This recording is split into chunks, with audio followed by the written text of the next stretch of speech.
ದೇಶದ ವಿತ್ತ ಸಚಿವೆ ನಿರ್ಮಲಾ ಸೀತಾರಾಮನ್ ರವರು 9ನೇ ಬಜೆಟ್ ಅನ್ನು ಮಂಡನೆ ಮಾಡಿದ್ದಾರೆ. ಈ ಬಜೆಟಿನ ವಿಶೇಷತೆ ಏನಪ್ಪಾ ಅಂತ ಹೇಳಿದ್ರೆ, ನೂತನವಾಗಿ ನಿರ್ಮಾಣಗೊಂಡಿರುವಂತಹ ಕರ್ತವ್ಯ ಭವನದಲ್ಲಿ ಈ ಒಂದು ಬಜೆಟ್ ತಯಾರಿ ಆಗಿರುವಂಥದ್ದು. ಮತ್ತೆ ನಮ್ಮೆಲ್ಲರೂ ಕೂಡ ಹೆಮ್ಮೆ ಏನಪ್ಪಾ ಅಂತ ಹೇಳಿದ್ರೆ, ನಿರ್ಮಲಾ ಸೀತಾರಾಮನ್ ರವರು ನಮ್ಮವರು, ಕರ್ನಾಟಕದಿಂದಲೇ ರಾಜ್ಯಸಭೆ ಸದಸ್ಯರಾಗಿ ಸತತವಾಗಿ 9 ಬಜೆಟ್ಗಳನ್ನು ಕೊಡೋ ಮೂಲಕ ಒಂದು ಹೊಸ ದಾಖಲೆಯನ್ನ ನಿರ್ಮಾಣ ಮಾಡಿದ್ದಾರೆ ನಿರ್ಮಲಾ ಸೀತಾರಾಮನ್ ರವರು. ಈ ದೇಶದ ನಮ್ಮೆಲ್ಲರ ಹೆಮ್ಮೆಯ ಪ್ರಧಾನಮಂತ್ರಿ ನರೇಂದ್ರ ಮೋದಿಜಿ ಅವರ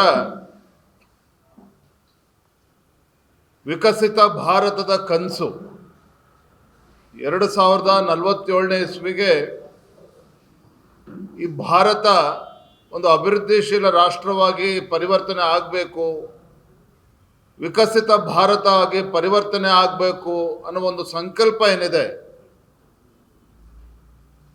ಪ್ರಧಾನಮಂತ್ರಿಗಳ ಆ ಸಂಕಲ್ಪಕ್ಕೆ ಪೂರಕವಾಗಿ ನಿರ್ಮಲಾ ಸೀತಾರಾಮನ್ ರವರು ತಮ್ಮ ಬಜೆಟ್ ಅನ್ನು ಮಂಡನೆ ಮಾಡಿರುವಂಥದ್ದು.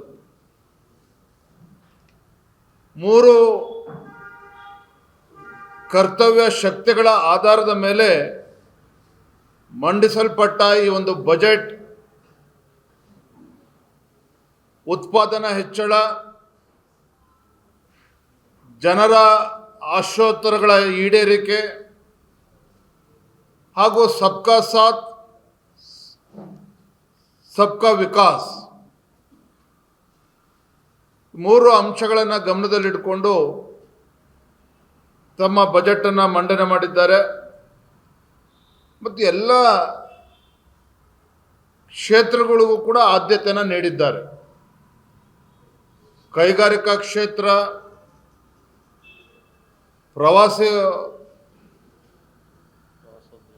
ಪ್ರವಾಸೋದ್ಯಮ, IT-BT, ವಿಶೇಷವಾಗಿ ರೈತರ ಆದಾಯವನ್ನು ದ್ವಿಗುಣ ಮಾಡುವ ನಿಟ್ಟಿನಲ್ಲಿ ಅನೇಕ ಯೋಜನೆಗಳನ್ನು ಇವತ್ತು ಘೋಷಣೆ ಮಾಡಿದ್ದಾರೆ, ಕಾರ್ಯಕ್ರಮಗಳನ್ನು ಘೋಷಣೆ ಮಾಡಿದ್ದಾರೆ.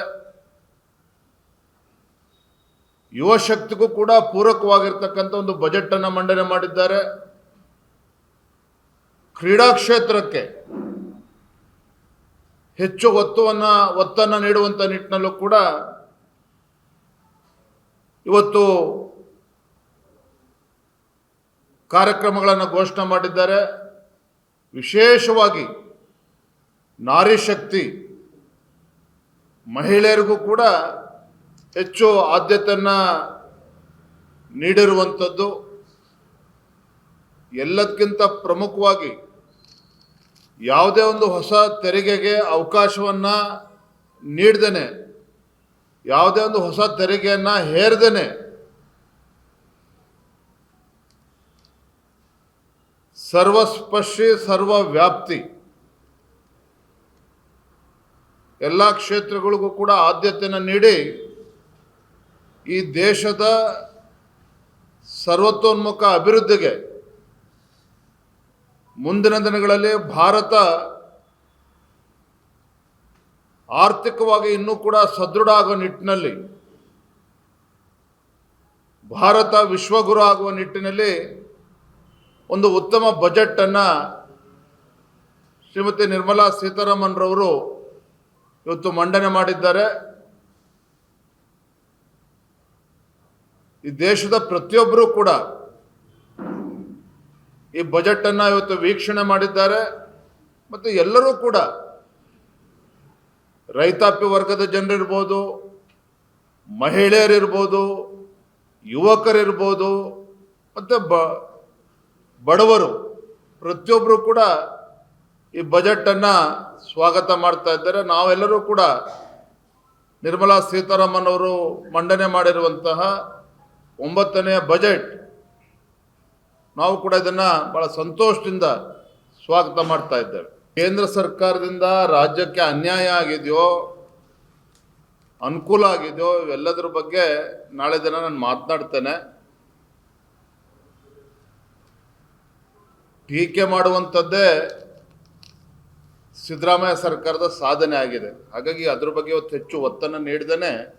ಇದ್ರ ಬಗ್ಗೆ ನಾಳೆ ದಿನ ಪತ್ರಿಕಾಗೋಷ್ಠಿ ಕರೆದು ಇದಕ್ಕೆಲ್ಲವೂ ಕೂಡ ಸಮರ್ಪಕವಾಗಿ ಉತ್ತರವನ್ನು ಕೊಡ್ತೇವೆ.